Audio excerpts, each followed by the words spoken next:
Bem-vindos de volta ao Neutrality Studies. Eu sou Pascal Lotaz e hoje estou com a doutora Robin Anderson, professora emérita da Universidade Fordham e autora do novo livro A Lente Cúmplice, a cobertura da mídia dos Estados Unidos sobre o genocídio de Israel em Gaza. Professora Anderson, seja bem-vinda. Professor Anderson, welcome. Islândia. É um prazer ter você aqui.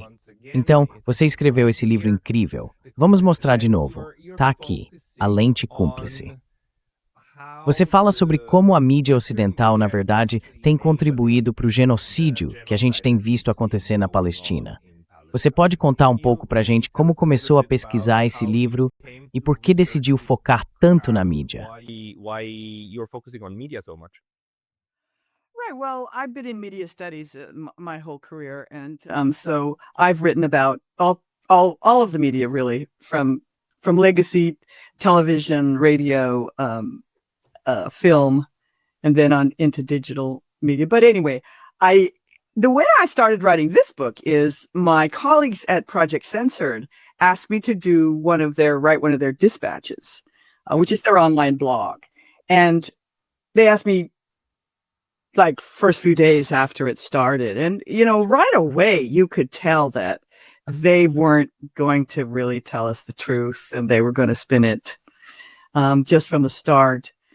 But after I wrote that piece, it was kind of the first one out there and it was widely covered. The piece went to 4, 5, 6, 7, 8 different outlets, with open sourcing. And by that time, I was the one who did it. E foi assim que tudo começou. Project Censored, but I just kept writing, and that's how it started.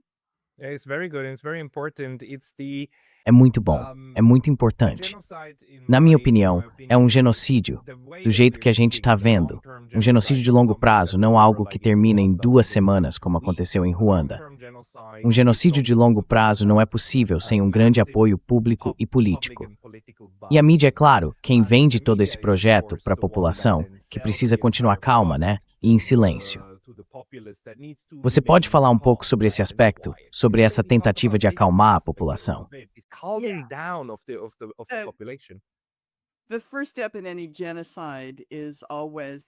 O primeiro passo em qualquer genocídio é sempre a incitação.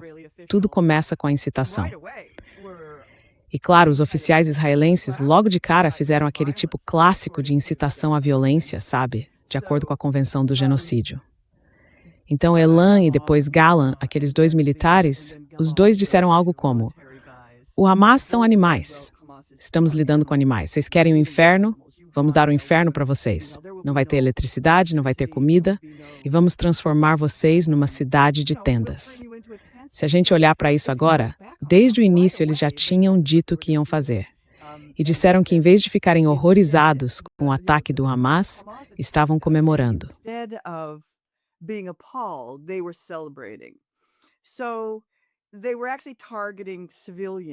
Então, eles estavam realmente mirando em civis e desde os primeiros dias já justificavam isso, dizendo ao mundo que iam matar civis. Claro, durante a segunda metade do século XX, a gente trabalhou na criação de regras de guerra internacional justamente para evitar que outro genocídio acontecesse depois da Segunda Guerra Mundial. Então nós sabemos como é que um genocídio se parece. E Israel, de certa forma, virou um caso de teste, né? Começando com a declaração e admissão de que iam iniciar o que chamam de punição civil, violência desproporcional e que fariam os civis pagarem pelo que seus líderes fizeram. Foi assim que tudo começou. E esse tipo de coisa a mídia foi instruída a não noticiar.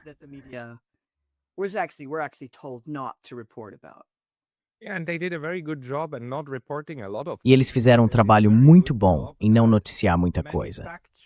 E também fizeram um trabalho muito bom em fabricar uma forma de consentimento realmente, mas realmente estranha, ou tentar fabricar, que, para ser justo, nunca chegou a se enraizar de verdade. Eu nunca vou esquecer que 1 ou 2 dias depois de 7 de outubro, eu li no New York Times a frase de que os israelenses achavam que era uma relação de viver e deixar viver com os palestinos. E a gente pensou, como é possível escrever algo assim depois de 16 anos de prisão hermética a céu aberto? Um campo de concentração, man. Um campo de concentração. Um campo de concentração dos tempos modernos, onde as pessoas que estavam lá 2 anos antes tinham protestado do outro lado da cerca, e 200 delas foram mortas enquanto protestavam do próprio lado da cerca. Mas se dizia que os israelenses achavam que era cada um por si, e pronto. Foi um despertar muito sombrio. Esse tipo de narrativa, você pode falar um pouco sobre a narrativa do 7 de outubro, como ela foi construída e de que forma acabou alimentando esse processo que permite o genocídio?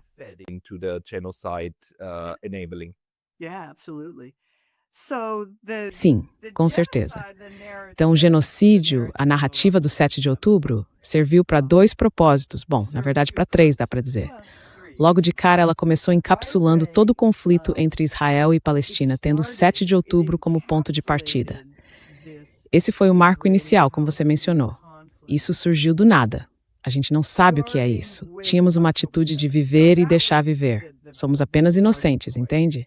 E como você também lembrou, a Grande Marcha do Retorno em 2018, quando mataram mais de 200 civis, feriram 33 mil e mais de 100 pessoas precisaram amputar membros porque eles miravam nas pernas. Então, and over 100 people had to have limbs amputated because they targeted their legs. So that was a peaceful demonstration. It wasn't organized. Foi uma manifestação pacífica. Não foi organizada pelo Hamas. Durou meses, mais ou menos do fim de março até o final de 2018. E foi não violenta. A Human Rights Watch, a Anistia Internacional e a Comissão de Direitos Humanos da ONU documentaram crimes israelenses até aquele momento e disseram que aquilo era violência indiscriminada. As pessoas não representavam nenhuma ameaça. Isso precisava ser investigado pelo Tribunal Penal Internacional. Então, essas coisas estavam acontecendo. O que a narrativa do 7 de outubro fez foi tirar tudo isso do contexto histórico da guerra, em que, como você mencionou, tanto a Anistia Internacional quanto a Human Rights Watch já tinham identificado o país como um estado de apartheid e uma ocupação ilegal.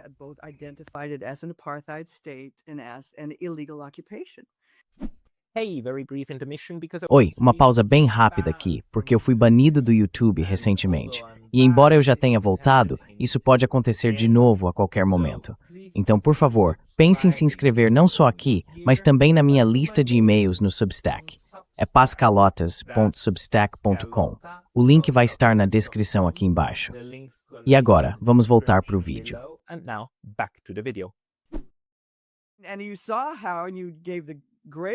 E você viu como você deu um ótimo exemplo de como a mídia dos Estados Unidos entrou completamente nessa. E à medida que o genocídio foi avançando com o tempo, e ainda está acontecendo, né? Toda vez que eles falavam sobre o número de mortos, o que já desumaniza os palestinos de cara, mas toda vez que faziam isso, diziam, isso é uma resposta aos ataques do Hamas que mataram 1.200 pessoas, a maioria civis. Lembra disso? Toda vez. Eu ia justamente dizer isso.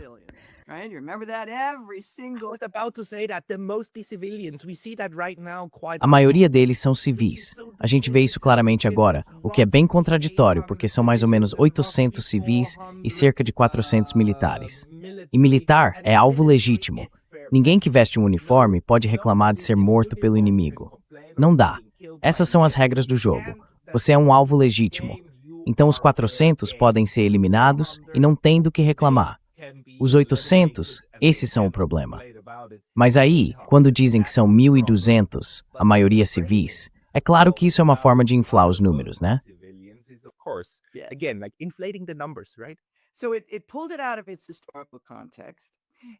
Então, isso tirou o assunto do seu contexto histórico e acabou servindo para justificar que toda a ação dos israelenses era legítima, porque era uma resposta. Essa é a chamada narrativa da violência e da calma.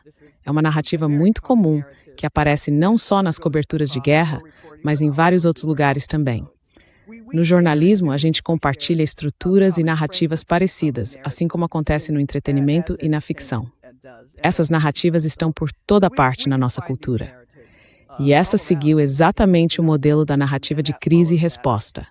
Começou com a violência no dia 7 de outubro, e os israelenses estão reagindo a isso.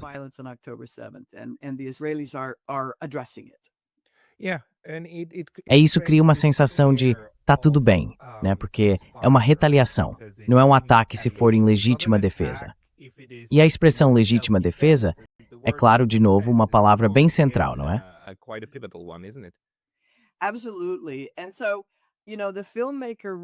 Com certeza.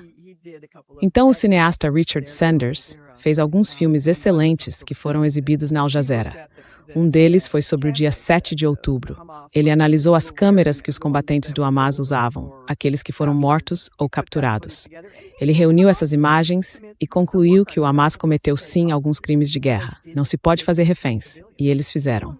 Também mataram civis. Mas a gente nunca vai saber exatamente quantos civis morreram nos ataques de 7 de outubro, porque os israelenses aplicaram a chamada diretriz Hannibal. E houve depoimentos, por exemplo, de uma jovem que estava no festival de música. Ela fugiu para o kibbutz Be'eri e acabou sendo mantida em cativeiro lá. E segundo ela, foram horas e horas de negociações até que os israelenses chegassem.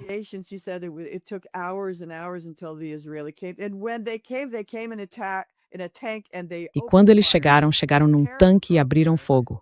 Foi um tiroteio terrível. Eles mataram. Ela estava com outros reféns e acabou sendo a única sobrevivente. Ela disse que cerca de 12 pessoas foram mortas.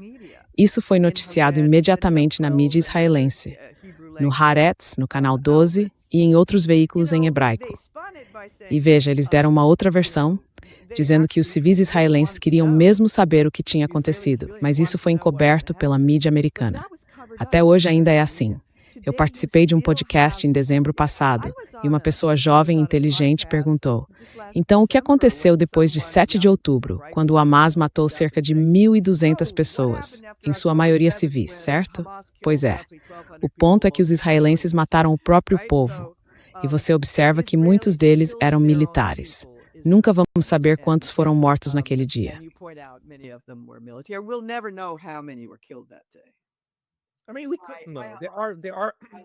Quer dizer, a gente não tinha como saber. Mas eu tenho quase certeza de que tem gente que tem esses números, ou pelo menos estimativas.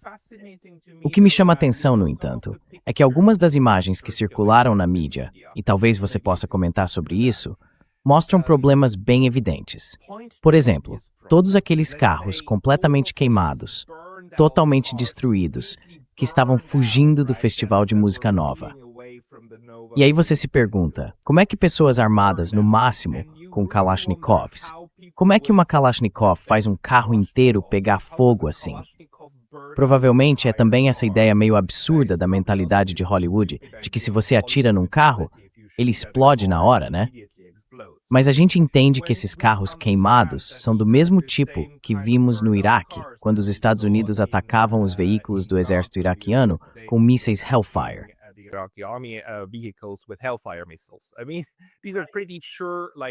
Quer dizer, parece bem claro que foram mísseis disparados de helicópteros contra carros que depois pegaram fogo e destruíram tudo. E só para reforçar esse ponto, das 800 pessoas civis que morreram, a gente ainda não sabe quantas foram mortas pelos próprios israelenses. Então, de novo, sim, o Hamas realmente matou civis, e isso aconteceu por causa desse ataque. Mas o número de pessoas que morreram e a forma como morreram ainda é algo muito discutido. Essas imagens circularam, né? Mas parece que não tiveram impacto. Elas nunca mudaram, de fato, a forma como a grande mídia tratou o assunto, sempre colocando a culpa de tudo, inclusive dos carros destruídos, no Hamas.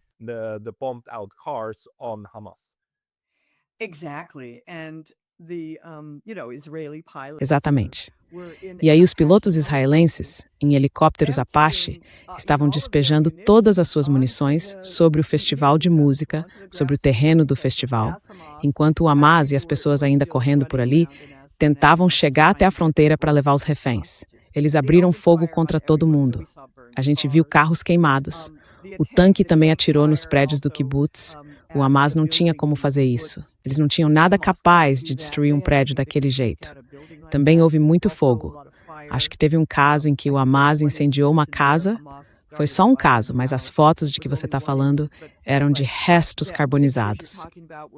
E o Richard Sander fala sobre isso, assim como muitos jornalistas, o Jonathan Cook e outros jornalistas britânicos muito bons. Jonathan Cook, some other very good British journalists, our independent alternative media E na nossa mídia alternativa independente, eles também fizeram um ótimo trabalho cobrindo isso. O Max Blumenthal me vem à cabeça porque ele mostrou aquelas imagens de corpos queimados, sabe?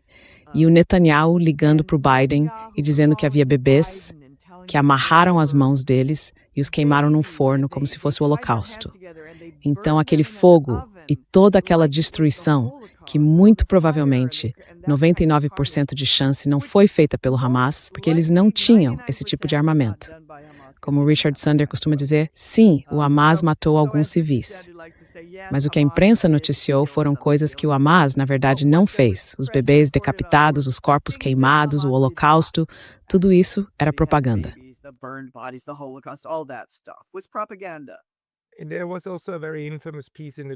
E também teve uma matéria bem famosa, ou melhor, infame, no New York Times, chamada Gritos Sem Vozes, ou algo assim. Era sobre os estupros, os supostos estupros cometidos pelo Hamas. E, claro, os 40 bebês queimados. Outra coisa que eu nunca vou esquecer é ver um presidente dos Estados Unidos na frente das câmeras, dizendo que tinha visto fotos de algo que até a própria imprensa tradicional depois admitiu que, na verdade, não existia.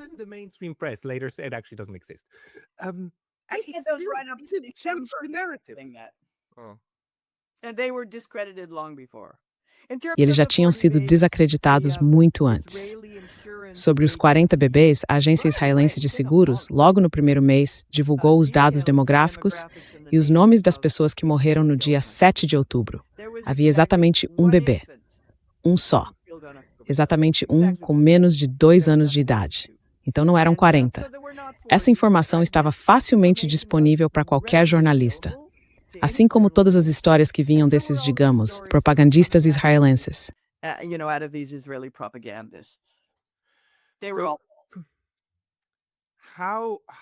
Eles estavam todos... Como é que você explica para si mesmo o fato de a gente ter visto tanta convergência da mídia em torno dessa narrativa? A gente conhece o que o Noam Chomsky e o Herman escreveram sobre a fabricação do consentimento. A ideia de que só pessoas já coniventes acabam ocupando esses cargos, e por aí vai. Mas é meio impressionante que no momento como o de 7 de outubro, com um conflito que qualquer pessoa instruída, não só jornalistas, mas qualquer um que tenha feito faculdade, basicamente sabe que o conflito entre Israel e Palestina é muito antigo, vem de muito tempo. Mesmo assim, todo mundo começa a culpar um lado e, com isso, acaba justificando a violência do outro. Como é que você explica isso para si mesmo, essa bolha jornalística que se formou tão rápido?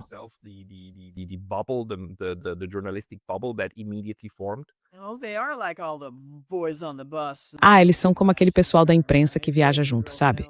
O termo antigo era os garotos do ônibus. Hoje em dia, claro, são garotos e garotas. Ou melhor, homens e mulheres, né? O consenso pró-Israel já estava bem estabelecido na mídia dos Estados Unidos muito antes do dia 7 de outubro. Dá para ver isso olhando para trás, quando eles ainda eram um pouco mais críticos em relação a algumas ações de Israel.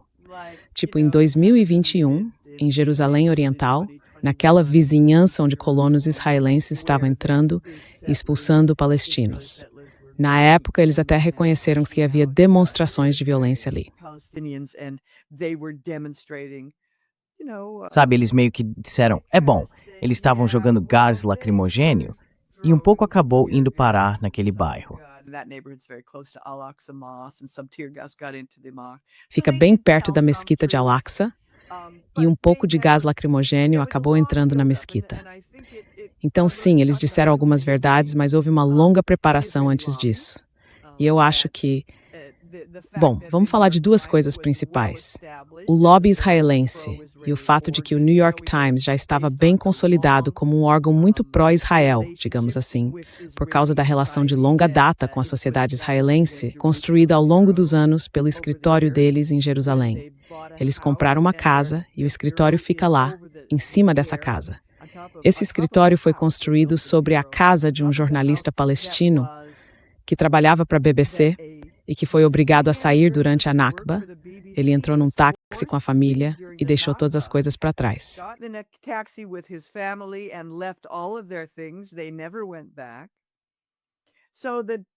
Eles nunca voltaram. Então, o New York Times tem um interesse direto nesse viés geoestrutural, um viés embutido. Como é que dá para noticiar o direito de retorno quando o próprio escritório deles ocupa um prédio que teria que ser desocupado se os palestinos conquistassem esse direito? Isso era uma questão importante. Muitos dos chefes de redação em Jerusalém tinham filhos servindo nas forças de defesa de Israel. E, em especial, uma que ainda trabalha e ainda escreve para o New York Times, a Isabel Kershner. O marido dela, na época, ela escrevia muitas matérias antes de 7 de outubro e depois uma muito ruim.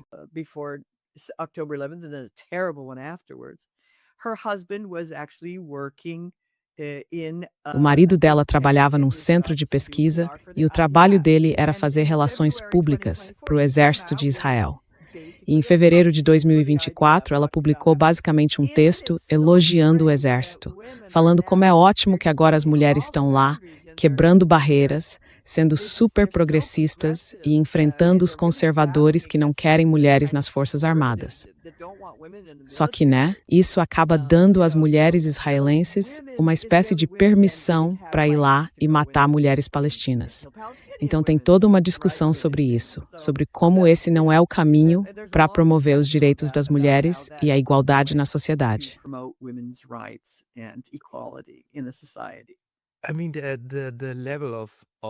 Quer dizer, o nível de abuso militarista de coisas que eu achava que seria difícil, sabe, militarizar ou usar como propaganda para o exército, é realmente impressionante.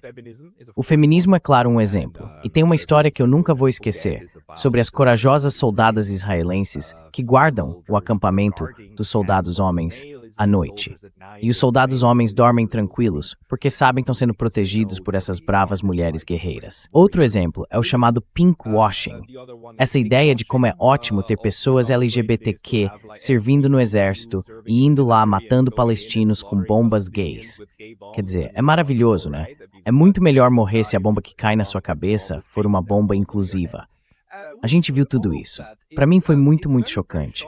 Foi chocante perceber que a narrativa era tão forte, a ponto de conseguir puxar todas essas cordas liberais, embater quatro ways, till tudo puts para morte, destruição e genocídio.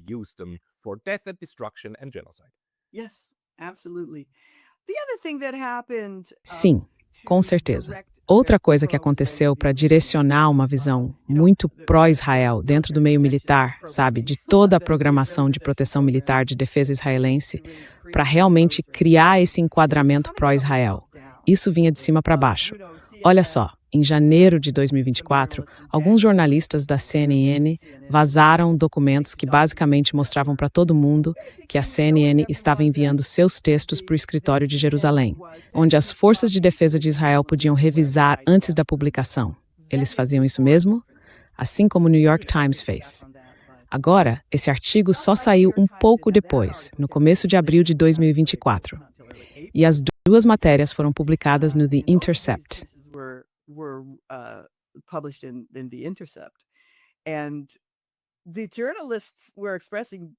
E os jornalistas estavam demonstrando muita preocupação e angústia.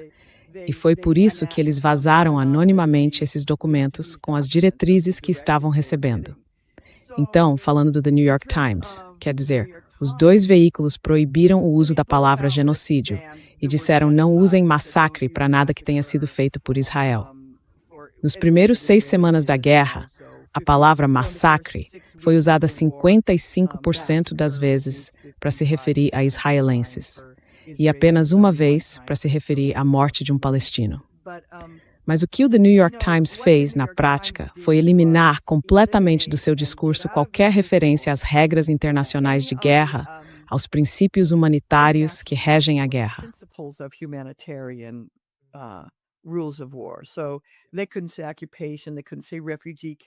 Então eles não podiam dizer ocupação, não podiam dizer campo de refugiados, não podiam falar, sabe, praticamente nada. a maioria dos princípios que impedia os jornalistas de descrever o que realmente estava acontecendo.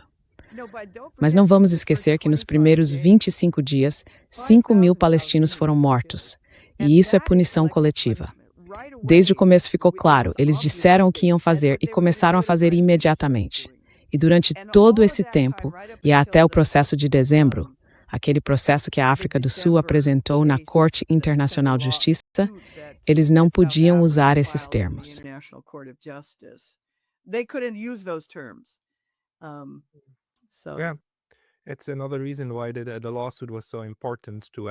É mais um motivo pelo qual o processo foi tão importante, para deixar claro que existe de fato uma base legal para usar essa palavra. Eles vieram logo com aquele argumento: não houve condenação, é só uma acusação sem fundamento, e por aí vai. Mas o processo ajudou a introduzir a ideia de que essa é sim a palavra certa, o conceito certo, para entender o nível do crime que está acontecendo. Agora, eu queria saber, já que você analisou tantos veículos, a minha impressão, vendo da Europa, é que até grandes jornais europeus, como o NZZ, na Suíça, ou o Die Zeit, na Alemanha, entre outros, claramente seguiram a linha do The New York Times, do Washington Post e de mais alguns. Então, como funcionava essa hierarquia entre os meios de comunicação? Quer dizer, como é que os veículos menores, os jornais locais, basicamente liam o que os grandes publicavam e moldavam suas reportagens a partir disso? Isso aconteceu mesmo? E se sim, de que forma? E quais foram de fora desse tipo de pirâmide de disseminação de informação ocidental?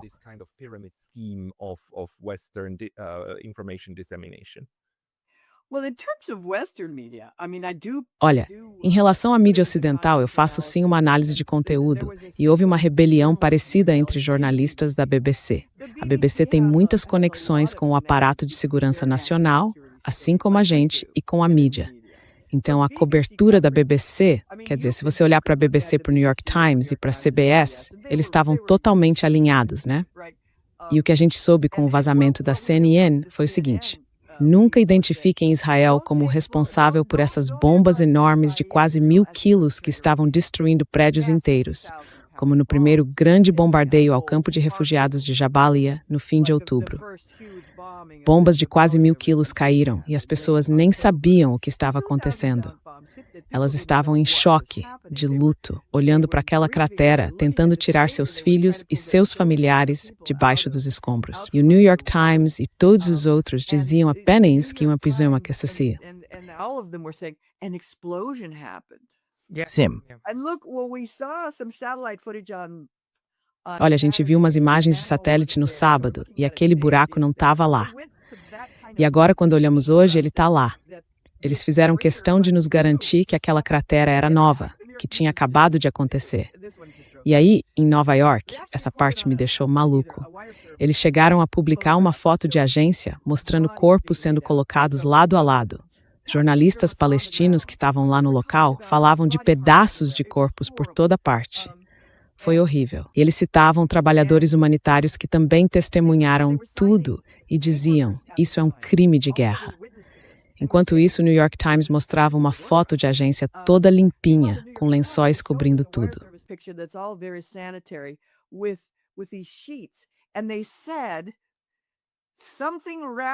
E eles disseram que havia algo enrolado em lençóis que pareciam ser corpos. Então era tudo meio vago, difícil de ver direito.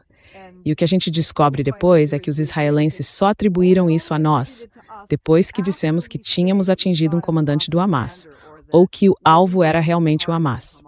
Então, se você está mirando o Hamas dentro da narrativa do 7 de outubro, e eles fizeram isso como retaliação, essa virou a justificativa. Enquanto isso, a grande mídia, a mídia tradicional, fica falando com aquelas manobras verbais vagas. Foi uma explosão. Podiam ser corpos. Quer dizer, isso era absurdo. E logo de cara dava para perceber esse tipo de viés.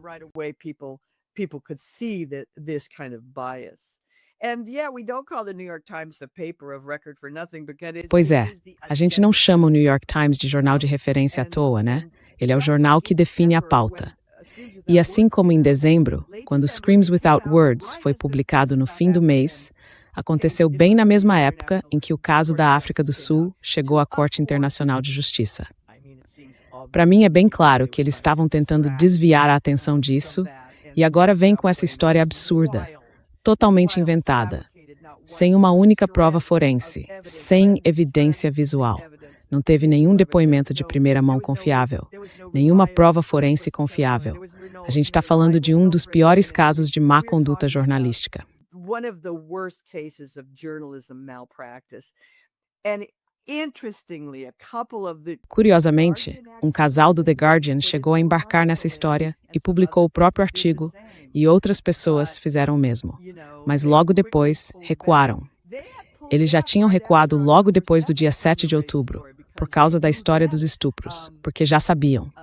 A NBC e o Los Angeles Times também recuaram dessa história de estupros que tinha sido lançada logo após o dia 7 de outubro. Não havia documentação, nem confirmação, nem verificação. Então todo mundo recuou. O New York Times voltou a falar disso com uma suposta nova reportagem, mentindo para os leitores, dizendo que era baseada numa nova investigação. Mas eram as mesmas fontes desacreditadas de antes, chamadas Zaka, que já tinham mentido para a gente no dia 7 de outubro. That had lied to us on October 7th. One of the things that makes this propaganda Sabe, uma das coisas que torna essa propaganda tão incrivelmente eficaz é, claro, a crença de que nós, no Ocidente, vocês nos Estados Unidos, no Japão, na Suíça, na Europa, vivemos em sociedades livres e que existe uma pluralidade na imprensa. Uns noticiam uma coisa, outros noticiam outra. E de forma dialética, a gente acaba descobrindo a verdade, porque é assim que as sociedades liberais funcionam. Mas o que a gente descobriu, e não só descobriu, foi mostrado de forma extrema, é que até mesmo algo que permite o genocídio pode acontecer dentro de sociedades liberais. E funciona. Quer dizer, é possível. Centenas de milhares de pessoas podem morrer, ser deslocadas, perseguidas, mutiladas, destruídas, e todo o seu patrimônio cultural pode ser apagado. E ainda assim isso acontece dentro de sociedades liberais, num ambiente de imprensa liberal. Você poderia falar um pouco sobre isso? Sobre o que você aprendeu com esse caso absolutamente preenche, na verdade, do nosso tempo?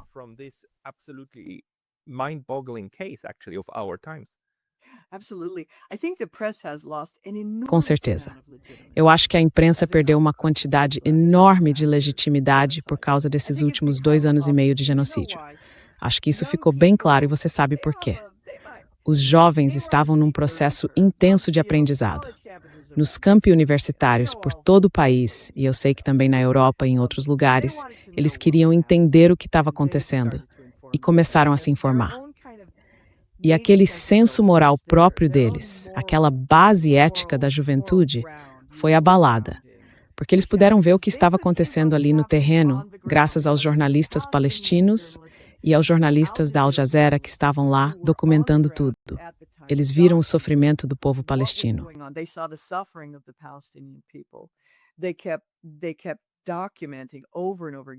Eles continuaram registrando repetidas vezes a carnificina, o massacre das flores.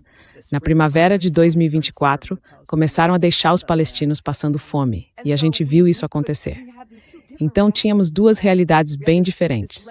De um lado, a grande mídia tradicional, seguindo os argumentos de Israel e distorcendo a linguagem. E isso ficou muito claro. Acho que a consequência disso é que agora dá para ver nos números do próprio Estado de Israel. A popularidade de Israel despencou. 80% dos democratas não apoiam mais Israel. E, na verdade, algumas pesquisas mostram números ainda menores. Mais de 50% dos jovens do Partido Republicano também são contra o genocídio e contra Israel. Are also against the genocide and against Israel. These are phenomenal numbers. And that happened. Esses números são impressionantes. E isso aconteceu muito rápido. Acho que a gente percebeu o que estava acontecendo. E justamente porque, como você disse, nós acreditamos que nas sociedades democráticas, a nossa mídia não é monolítica, não é controlada pelo Estado. A gente confia nela porque não sente que é alvo de propaganda. Acreditamos que recebemos informações que nos permitem formar nossas próprias opiniões. Aquela narrativa sobre o genocídio em Israel foi moldada, interpretada e apresentada para a gente desde o início sob uma perspectiva pró-Israel. E eu acredito que isso acabou prejudicando bastante a própria mídia. Mas hoje, acho que vivemos num mundo ocidental, não é? e certamente em outros lugares também.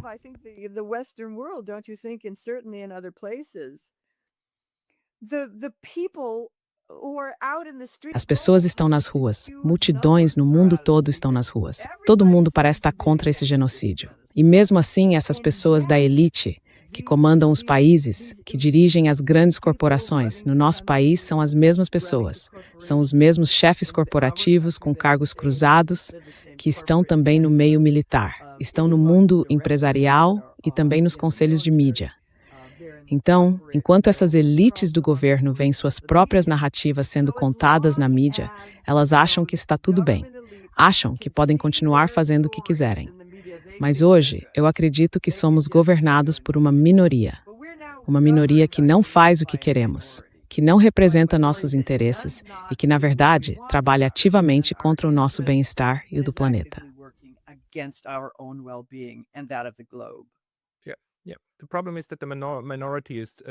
O problema é que a minoria ainda é grande o bastante. Você não precisa de muito mais do que uns 25% sem armas e algo em torno de 10% com armas para manter o resto sob controle. E eles ainda têm esses números. O restante é feito pelo próprio sistema.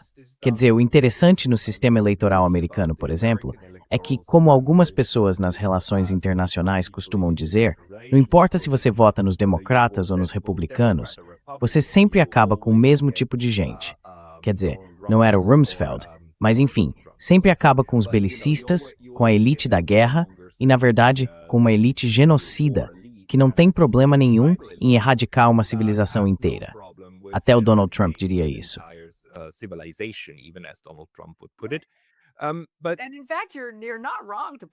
E, na verdade, você não está errado em mencionar o Rumsfeld. Aliás, você lembra do Paul Wolfowitz. Você também fala sobre eliminar uma civilização, o que agora, com o Trump, bom, o Wolfowitz foi quem criou essa ideia de mudança de regime, e ele falava em eliminar um regime. E não é um grande salto passar de eliminar um regime para eliminar uma civilização.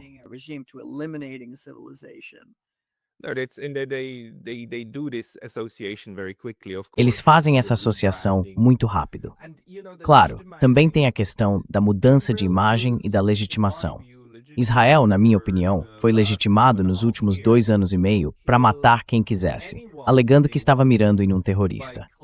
Então é como se, ao dizer que o alvo é um terrorista, qualquer dano colateral ficasse automaticamente justificado. E além disso, já fica subentendido que se você chama alguém de terrorista, essa pessoa deixa até de ser considerada um combatente, porque combatentes têm proteção, certo?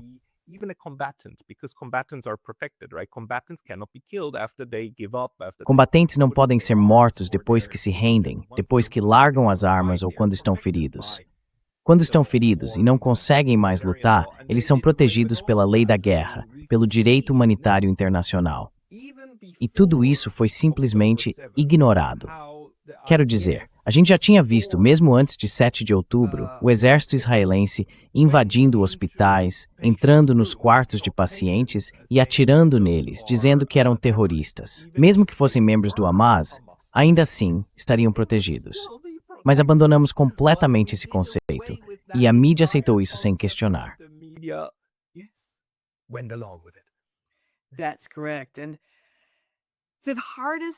Isso mesmo. E o capítulo mais difícil para eu escrever nesse livro foi o que fala sobre a destruição do sistema de saúde em Gaza. Primeiro, eu me concentrei nos ataques ao Hospital Shifa, em novembro de 2023, e depois de novo, no fim de março e começo de abril de 2024. Os profissionais de saúde são a base e o ponto de partida, as pessoas que pensaram e criaram a Convenção de Genebra. Foram os trabalhadores humanitários que iam até o campo de batalha para tirar os soldados feridos. Eles não deveriam ser alvos, certo? Certo. Então, os trabalhadores humanitários, os médicos e as enfermeiras, logo depois da Primeira Guerra Mundial, estavam muito envolvidos nisso. E aquelas proteções iniciais para médicos, enfermeiros e ajuda humanitária chegando ao campo de batalha foram, na verdade, a base das convenções sobre genocídio.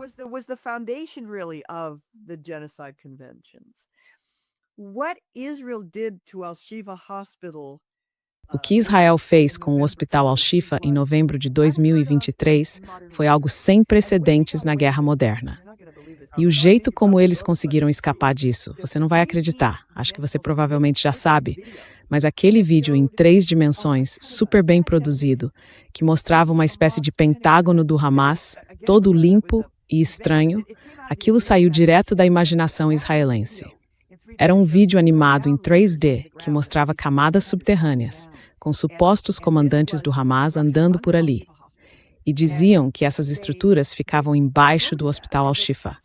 Eles divulgaram isso, repetindo várias vezes que se um hospital é usado pelo inimigo, ele perde a proteção internacional garantida por lei. Isso não é verdade, de jeito nenhum. Eu explico isso com muitos detalhes no livro.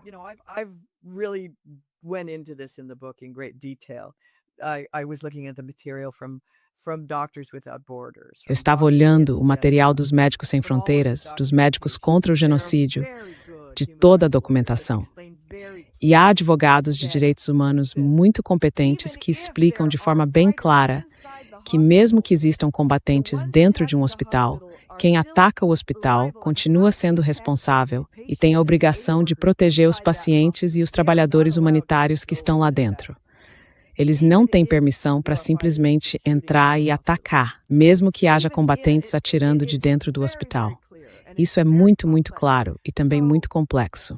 Então, o que a grande mídia fez foi basicamente dizer: mas eles perdem a proteção se o hospital estiver sendo usado por terroristas, como você mencionou, certo?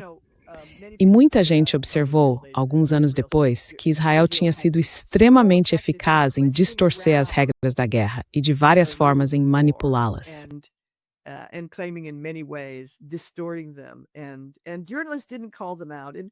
E os jornalistas não chamaram a atenção para isso. E olha, a gente precisa se perguntar, esses não deveriam ser jornalistas experientes? São as melhores pessoas que temos cobrindo essa história. Quer dizer, tinha até jornalistas ganhadores do prêmio Pulitzer assinando a matéria Gritos Sem Palavras. Poxa, é para acreditar neles, né? Mas essas pessoas parecem incapazes de entender. Ou talvez, por nunca terem escrito sobre o assunto, realmente não sabiam. Eu acho difícil acreditar nisso, porque veja, qualquer um pode aprender as regras internacionais. Elas estão explicadas de forma bem clara em vários sites, e eu acho que até jornalistas tradicionais, do chamado establishment, poderiam ter encontrado esses sites. Mas, sinceramente, acho que nem tentaram. Não. Mas nós, quero dizer, do nosso lado, precisamos reconhecer que essas pessoas são, na verdade, os melhores propagandistas que o Ocidente tem. Eles são fenomenais no que fazem. E o que fazem é fabricar consentimento para o genocídio, garantir que o genocídio possa acontecer. E não é só isso, porque a única coisa em que eu teria uma pequena discordância com você sobre o livro é no título, quando você diz o genocídio de Israel. Eu diria que é o genocídio do Ocidente. É o genocídio euro-americano contra os palestinos.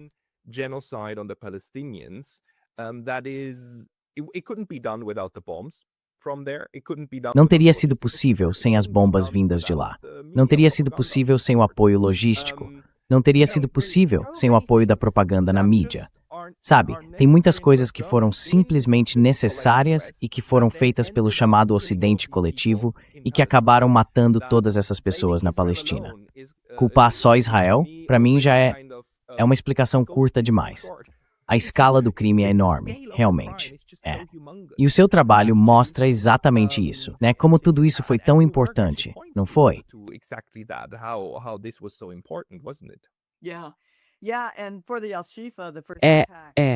E sobre o Al-Shifa, no primeiro ataque, a mídia americana foi, o Departamento de Estado e os mais altos escalões do governo dos Estados Unidos confirmaram. E isso realmente, então tinha aquele vídeo em 3D super produzido, e aí vem a Casa Branca, com toda a propaganda deles, dizendo, sim, temos informações de inteligência. Claro que nunca disseram de onde vinham essas informações. Disseram que tinham inteligência que confirmava as alegações de Israel, de que o hospital tinha sido tomado pelo Hamas. E não foi nada além de mentiras. E olha, acho que foi em novembro ou dezembro que o Washington Post publicou uma matéria. Eles fizeram uma investigação, foram ver o que tinha debaixo do hospital e disseram que os lugares onde afirmavam que havia reféns ou combatentes do Hamas não pareciam ter sido ocupados. Existem túneis subterrâneos, sim, e há guerrilheiros. Eles entram por baixo, voltam, e muitos desses túneis foram construídos pelos próprios israelenses. E claro, o Hamas foi financiado pelo Netanyahu nos anos 80. Então a gente está falando de muita história aqui. Dizer que havia um quartel-general permanente embaixo de um hospital é chegar a um nível de absurdo. Existem várias formas de definir a névoa da guerra, mas o seu cérebro confuso quando ouve toda essa propaganda também faz parte dessa névoa. E pensar que eles conseguiram se safar disso, o que pelo visto conseguiram, já que destruíram todos os malditos hospitais na Palestina.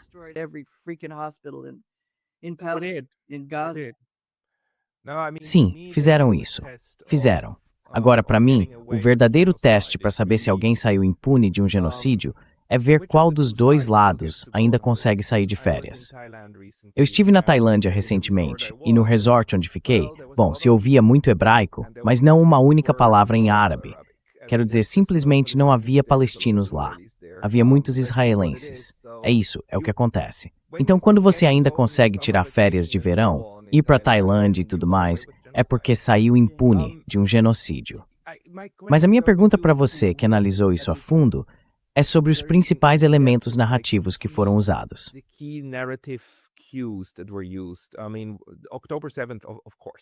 Quer dizer, o 7 de outubro, claro, virou quase um conceito, né? O 7 de outubro justifica tudo. Mas tem outra coisa que eu achei muito curiosa e que para os europeus, especialmente para os alemães, é bem importante, que é o tal do direito de Israel de existir. Isso me pareceu muito estranho, porque eu nunca ouvi essa expressão em outro contexto. Ninguém fala do direito dos Estados Unidos de existir, do Chile de existir, do Japão de existir, só de Israel. O esfor era específico for math basis. It's doing with it a potherotuth. Can you maybe speak a little bit to that concept? Claro. Olha, acho que escrevi recentemente um texto sobre a Francesca Albanese, falando sobre como ela tem sido tão esclarecedora e firme, e claro, acabou sendo atacada por isso. Todos os relatórios que ela produziu são simplesmente incríveis. E foi ela quem realmente encerrou aquela questão, quando numa coletiva de imprensa, um jornalista perguntou, jogando no ar, "Você acredita no direito de Israel de existir?" Assim como acontece com todo palestino, os poucos que conseguiram aparecer na mídia foram pressionados pela imprensa, pressionados de verdade. Então, você apoia o Hamas ou acredita no direito de Israel de existir?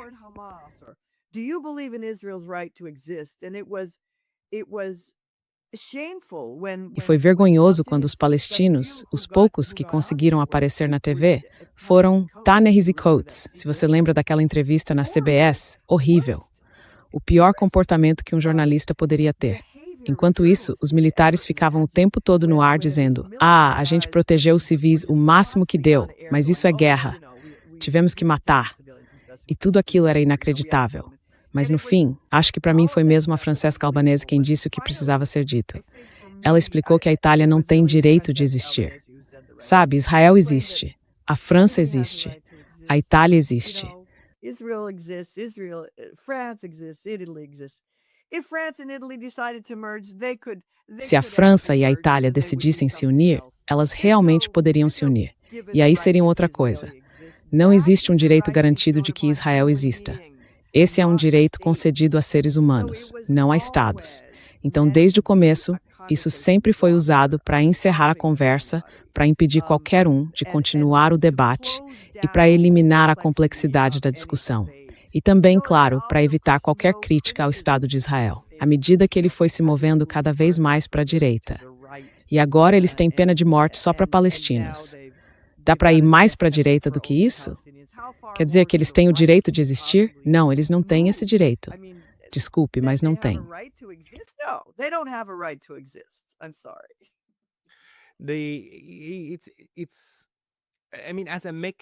Quer dizer, como mecanismo, eu acho que isso é bem importante, né?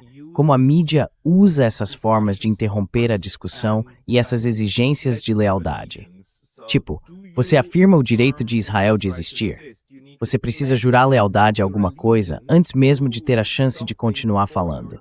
A outra era provavelmente, você condena o 7 de outubro. Essa foi enorme, né? Qualquer pessoa que falasse contra o genocídio era imediatamente questionada. Então você condena o 7 de outubro. E se não condenasse, era vaiada, interrompida, e a conversa acabava ali. Então, de certo modo, é um controle de quem pode falar, feito por meio dessas declarações de lealdade. Gatekeeping through pledges of allegiance? Absolutely. Absolutely. And a way to Com certeza. further- we- Com certeza. E, de certa forma, a propaganda funciona melhor num ambiente onde não existe nenhum ruído contrário, certo? Quanto mais você coloca vozes discordantes ou opiniões opostas nesse tipo de ambiente, mais você desafia essa propaganda. É por isso que, para grande parte do público no mundo, bastava olhar no celular para ver o que realmente estava acontecendo em Gaza. Certo. É por isso que isso realmente não funcionou para a gente. Mas funciona para quem criou esse sistema, porque eles vivem naquela bolha de Washington e pensam, ok, enquanto eu puder ler isso no meu jornal, tá confirmado, podemos seguir assim. Só que para outras pessoas, e no debate mais amplo, as vozes palestinas simplesmente foram apagadas, sumiram logo de cara. E uma escritora palestina maravilhosa chamada Al-Alian chamou atenção para isso. Ela disse, estão fazendo a gente cantar para ganhar o jantar, implorar por tempo no ar. E tudo que a gente está pedindo é que os jornalistas façam o básico do trabalho deles, sabe? Só isso. Foram eles que deixaram de chamar de ataques israelenses contra civis e passaram a dizer guerra entre Israel e o Hamas, ou guerra entre Israel e a Palestina, ou qualquer outro nome parecido.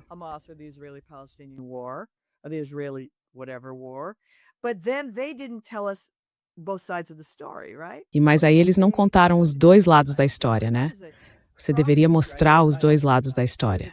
Isso é algo fundamental. Eu não acredito em objetividade, mas ser justo e um pouco equilibrado é, claro, uma das práticas e dos princípios básicos do jornalismo profissional. A gente nunca ouviu nada do Hamas. Tudo vinha só pelas palavras de autoridades do governo. Tivemos que contar com Jeremy Scahill para finalmente conseguir uma linha direta com o Hamas e entender o que era o Hamas, como eles estavam respondendo ao que os israelenses diziam. Mas isso ficou totalmente fora do enquadramento. Além disso, genocídio significa destruir um povo inteiro, sua cultura, sua identidade, sua religião.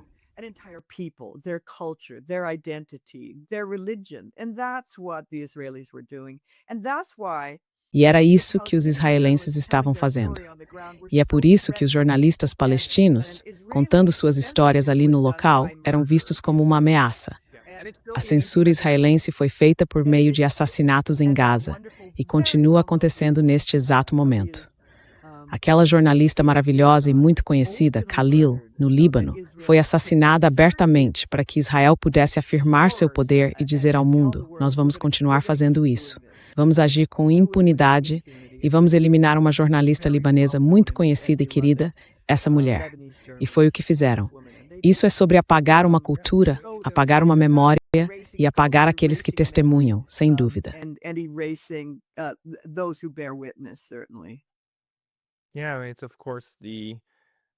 É claro, a perversidade disso tudo é que você não elimina só uma voz. Você também faz com que todo mundo que pensa em pegar a caneta fique com medo, né? E se não ficarem, você simplesmente vai lá e mata. E a questão sobre Israel, o genocídio e o jeito como a mídia conseguiu distorcer tudo no noticiário tradicional, é que, no fim das contas, tudo isso é considerado normal. Ninguém nunca vai para a prisão por causa disso. Nem o Biden, nem o Netanyahu. O Netanyahu talvez acabe preso por alguma coisa totalmente diferente, tipo escândalos de corrupção pessoal e tal, mas não por isso. Por isso ele nunca vai para a prisão. Os soldados também não vão. Quer dizer, na verdade, nos Estados Unidos, se aquele novo projeto de lei que estão discutindo agora for aprovado, os americanos, cidadãos dos Estados Unidos, que serviram no exército israelense, nas forças de defesa de Israel, vão receber benefícios de veterano. Você ouviu falar disso? Estão debatendo isso agora no Capitólio. para estender os benefícios de veterano a americanos que serviram nas Forças de Defesa de Israel.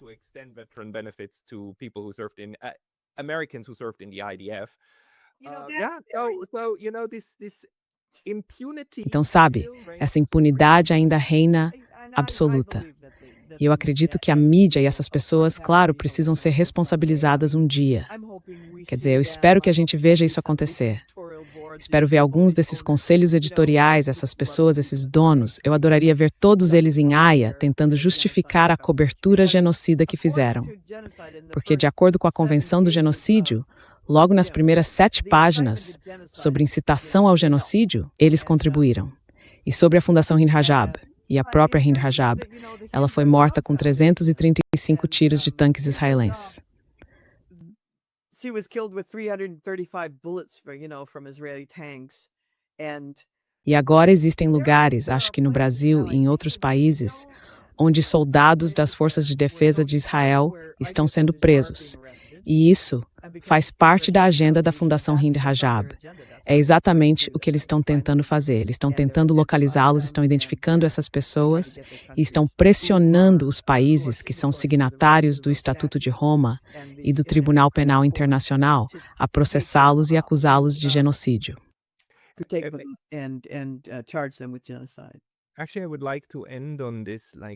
Na verdade, eu queria encerrar com isso. Você tem conhecimento de casos em que o próprio jornalismo ou jornalistas acabaram sendo processados em tribunais internacionais ou com base em leis internacionais ou até leis nacionais por terem contribuído para certos atos de violência? Porque eu acho que é aí que a gente precisa chegar. Quero dizer, jornalistas que escrevem em grandes jornais e pessoas que têm programas de grande alcance precisam entender que, se divulgarem discursos que incentivam o genocídio, podem sim enfrentar consequências legais. A gente tem precedentes disso?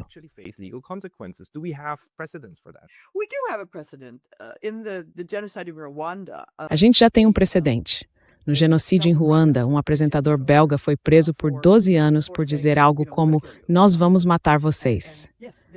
E sim, nas convenções sobre genocídio, existem precedentes legais muito claros para líderes que incentivam o genocídio. E olha, talvez não em nível internacional, mas isso acontece em outros países, como a Espanha. O Pinochet foi acusado e julgado na Espanha, com base na lei espanhola. Então pode acontecer desse jeito. Na verdade, um amigo meu que já faleceu, mas foi presidente do Centro de Direitos Constitucionais, o Michael Ratner, foi ele quem liderou esse processo.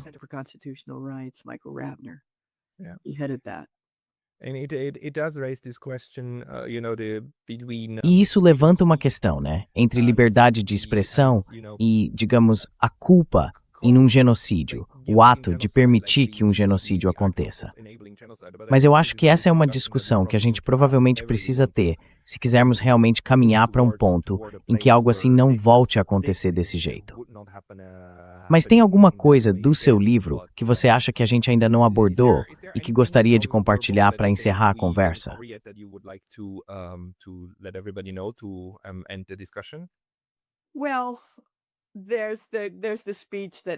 E bom, teve aquele discurso que o Netanyahu fez, acho que foi em junho ou julho de 2024, quando ele veio e falou numa sessão conjunta do Congresso, e na época, o mandado de prisão dele estava sendo analisado pelo Tribunal Penal Internacional.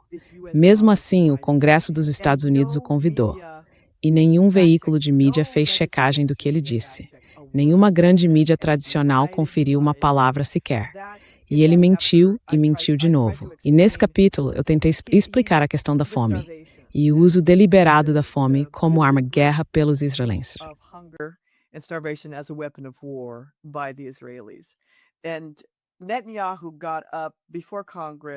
E o Netanyahu foi ao Congresso e disse: não, nós temos muitos caminhões entrando. Mentira. E não é por nossa causa, é por causa das gangues armadas e o Hamas está roubando a comida. Tudo isso eram mentiras descaradas. E nenhum jornalista questionou. Ele recebeu mais de 50 aplausos de pé por essa mentira, por essa repetição absurda da propaganda que ele vinha espalhando o tempo todo. Foi um momento muito vergonhoso. E eu analiso isso. Não palavra por palavra, mas ponto por ponto.